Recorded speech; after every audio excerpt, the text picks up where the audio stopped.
While in Italy, it was in January, it was cold. But one morning woke up and it was 4 inches of snow. And it hadn't snowed there for years in Foggia. So it was quite a thing. And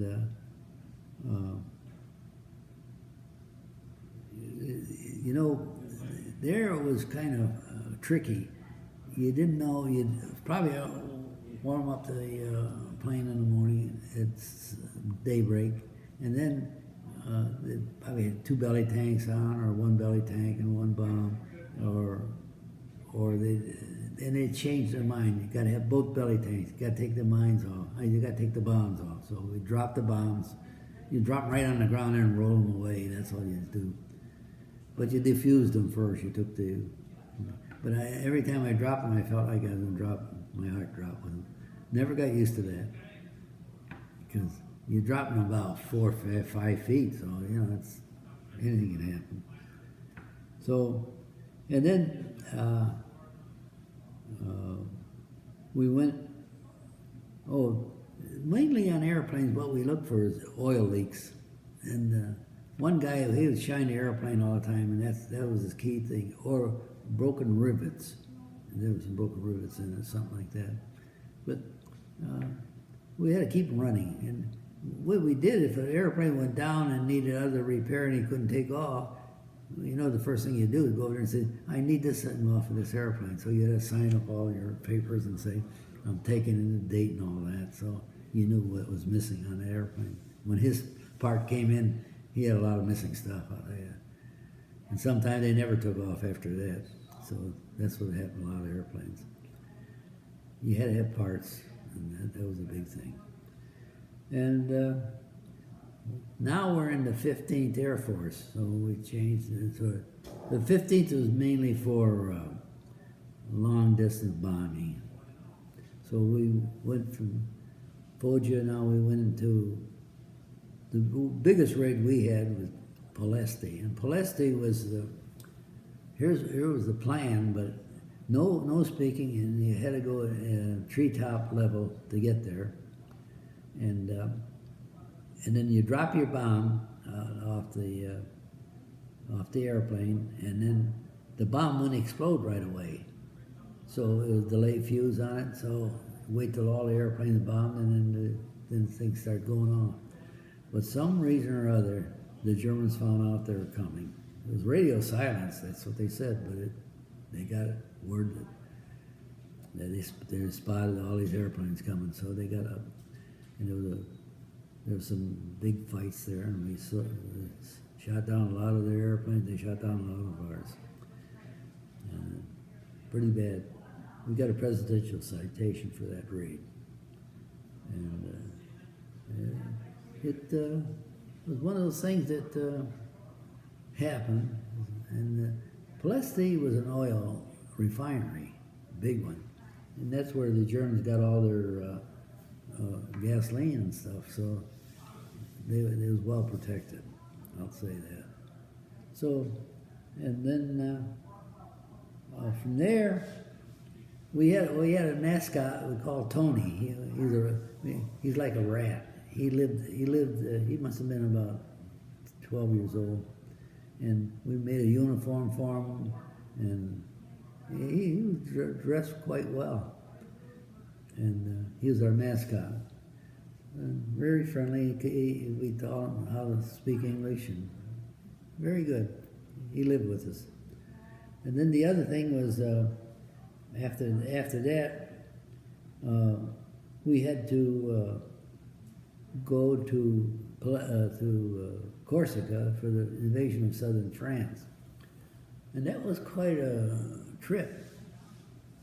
Corsica is a little island north of Sardinia, and it's owned by the French, I think, or Italians now. So, and we flew out of there, and one of the pilots became an ace, Tony Maloney. He shot down 8 Germans. And then what happened after that, he got shot down himself. and he landed in the ocean, right at the edge of the ocean, and he got out, everything was okay, and he started walking to get out of the water. He hit a landmine and blew that leg all apart, so became a cripple from that. But he was our ace, our #1 ace all the war. He had 8 shots down, so quite a hero. And let's see. Oh yeah, during that, this is the funniest thing that ever happened to us. During the raids out of Corsica, our landing field was a mud hole. It was dried up, but it was, and they had the mat on top of it. And what happened, one airplane would come in, and the dust would come up in the air, maybe 2 or 3 feet, and then another one would come in and raise some more. And pretty soon, at sunset, the airplanes would come in, and they'd raise this dust up, and the top of the dust, at the end of each runway, you had a big spotlight going up, and you knew that was the landing, and one was the end of the runway. So what happened, the first few come in and raise that dust up, and everything was okay. Then the next one comes in, he crashes, and the runways, he's on the runway, and he can't land anybody else. So there's about 4 or 5 airplanes still up there, and they got to land someplace, and they start landing all over the place. So we ran and got out of the area, and because we didn't know where they'd land, so we got out of the area, and they finally they landed all over the place. There's 4 of them, I guess, just landed, and they didn't know whatever. They got out. They just jumped out with parachutes, so they were all right. And that's near the end of the war. And then I had an engine change. One of my engines got shot up, and then you know what you have to do? You have to take all the parts off the old engine and put them on a new one, and then you take the old engine out and you put the new one in, and then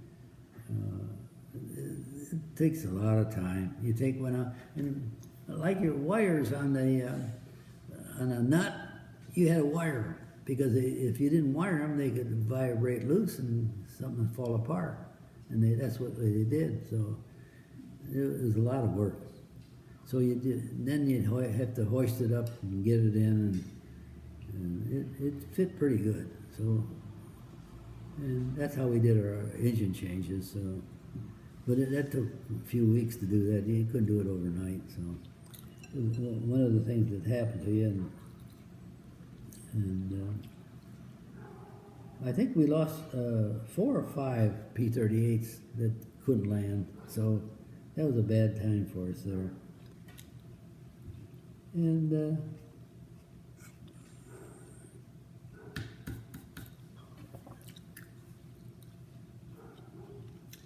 it doesn't really matter. Well, I'll let you go now, and if there's anything else, I'll give you a call and let you know what's going on. Bye now.